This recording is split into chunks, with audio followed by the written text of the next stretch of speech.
In a world torn by war, where allies and enemies often blurred into one man dared to believe that freedom for his homeland could come from the heart of Nazi Germany. His name was Subhas Chandra Bose, and his path to Indian independence would lead through Berlin, Tokyo, and the front lines of a world at war.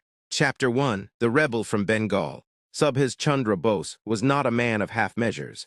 A brilliant student, he rose quickly through the ranks of Indian nationalism in the 1920s and 30s.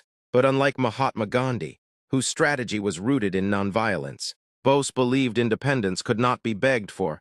It had to be taken, by force if necessary. Twice elected president of the Indian National Congress, Bose clashed repeatedly with Gandhi and Nehru over the use of violence and external alliances. In 1939, the conflict came to a head. Forced out of leadership, placed under British surveillance, and eventually confined under house arrest in Calcutta, Bose plotted his boldest move yet. Chapter 2: The Great Escape.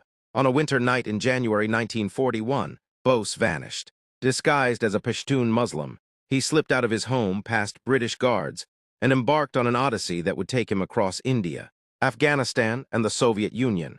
From Kabul, he was flown to Moscow, where Soviet officials, suspicious but curious, allowed him passage westward. Eventually, he arrived in Nazi Germany, a land already deep in the Second World War, where Hitler had dreams of reshaping the globe. Bose had come not as a refugee, but as a revolutionary in search of an army. Chapter 3: Hitler and the Indian Legion.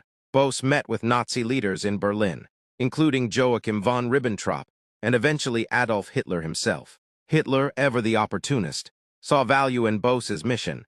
Disrupting British rule in India served German interests. With Hitler's blessing, Bose was allowed to form the Indian Legion, also known as the Free India Legion or Azad Hind Legion. It was comprised primarily of Indian POWs captured by Rommel's forces in North Africa, soldiers of the British Indian Army who now pledged allegiance to Bose's dream of a liberated India.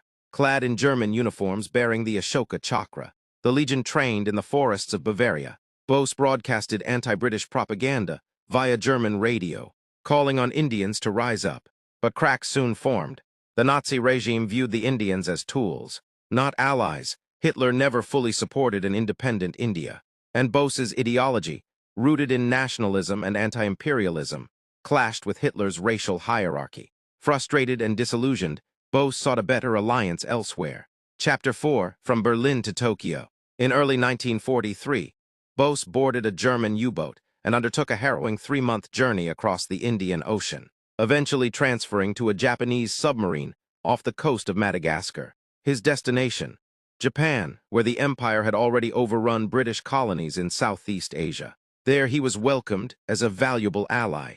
Japan helped Bose form the Indian National Army, INA, a far more substantial force than the German Legion.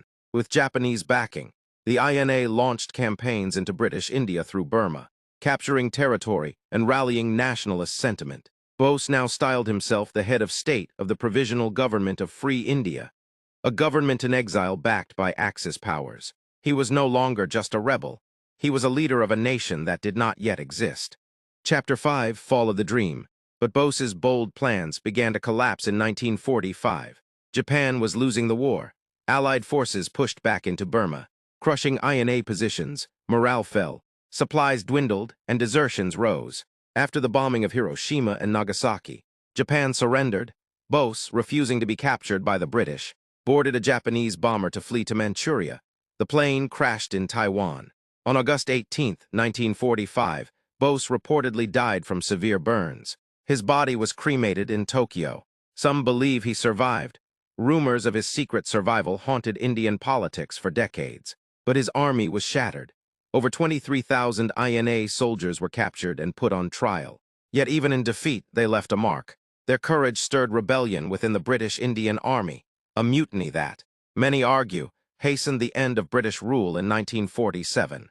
Chapter 6: The Legacy of a Forgotten Ally. Subhas Chandra Bose remains one of history's most complex revolutionaries. A hero to many, a traitor to some.